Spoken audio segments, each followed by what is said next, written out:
स्वागत।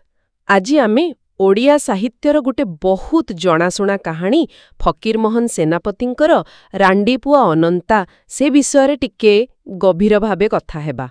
हाँ निश्चय, एटा तो एक कालजयी सृष्टि। आम पाखरे एहार एक विश्लेषण अछि जोटा कहानी तार सामाजिक परिवेश आउ साहित्यिक दिग सबुकु देखौछि। ठीक, आमे बुझिबाकु चेष्टा करिबा जे कहानी आजि भी काहींकि एते गुरुत्वपूर्ण एते प्रासंगिक। हाँ सेटा ही मुख्य कथा। ताले आरंभ करिबा मुख्य चरित्र अनंतारु।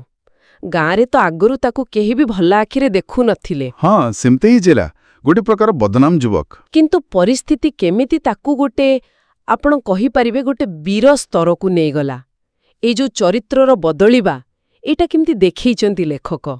एइठी तो फकीरमोहनकर करामती देखो। एटा खाली गोटे वीरत्वर कहानी नह, अनंतारे जो रूपांतरण हैला माने जण समस्तनको द्वारा निंदित युवकरू जोड़े बलिदानी वीर सेटा पाठकर मनकू भी पूरा बदली दिया। जेतेबेले से बन्या आसिला आ नईबंधरे घाई हैला। हाँ से घाई मुहरे, हाँ से घाई मुहरे निज देहकू ही लगेई देला पूरा गाँटकू बंचेबा पई। एई जो आत्मबलिदान एटा खाली गोटे शारीरिक काम नुहे, ना ना ताठू बहुत बेसी। एटा गोटे गभीर मानसिक आउ आपण कहि परिबे आध्यात्मिक परिवर्तनर शेष सोपान। फकीरमोहन देखौचंती जे साधारण मनीष भितरे भी केते असाधारण शक्ति थाए। आउ ए जो व्यक्तिगत कहानी एटा जो समय रे घटुची से पृष्ठभूमि विषय टिके कहंतु। ऊनविंश शताब्दीर ओडिसा सेटा भी तो गुरुत्वपूर्ण नुही की? हाँ बहुत बहुत गुरुत्वपूर्ण। से समयर जो वास्तवता थिला कठोर, बारंबार दुर्भिक्ष पड़ुथिला, महामारी लागी रहुथिला। आउ जाति प्रथा? हाँ जाति प्रथा तो पूरा माड़ी बसीथिला।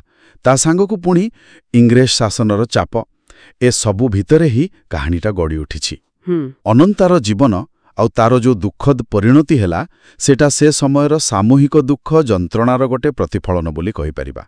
फकीरमोहन एमती गोटे चित्र आंकिचंती पूरा निच्छक। ए सामाजिक चित्र भितरे आमे गोला संप्रदाय कथा भी शुणु। आउ सेठी जो जातिगत कथावार्ता टणाअटणा थिला से विषय रे कौन कहिबे?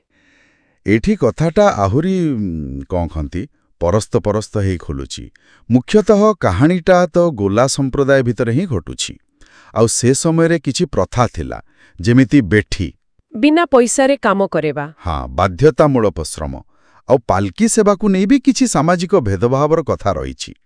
गोटे जगारे अछि जणे गोला महिला बहुत साहसी, से जणे गेट्टा महांती को जवाब दौछंती। गेट्टा महांती माने बुद्धि केही जणे शिक्षित हेले टिके उच्च जातिर अभिमान थिबा लोक तांकु सीधा सीधा कथा सुनी दौछंती। एटा देखाए जे साधारण लोक भी सेतेबेले पूरा चुप नथिले। अच्छा, आउ जो शीर्षकटा अछि रांडीपुआ अनंता एटा को ने किछि द्वंद्व थिला बोली कहुथिले। हाँ सेटा को सांस्कृतिक कथा। देखंतु ओडिया रे रांडीपुर साधारण अर्थ हैला विधवार पुआ। एटा सेतेबेले गोटे परिचय थिला, हुए तो टिके दयनीय स्थिति को देखाउथिला।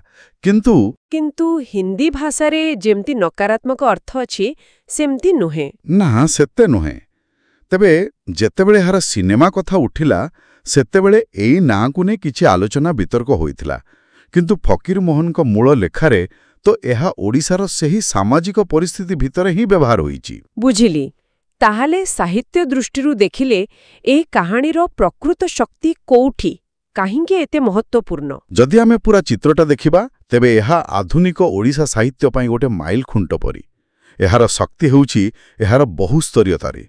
माने गोटे दिगरे एहा गोटे व्यक्तिगत दुख, वीरत्व आउ त्यागर कहानी। हाँ। आउ अन्य दिगरे एहा गोटे बहुत शक्तिशाली सामाजिक समालोचना।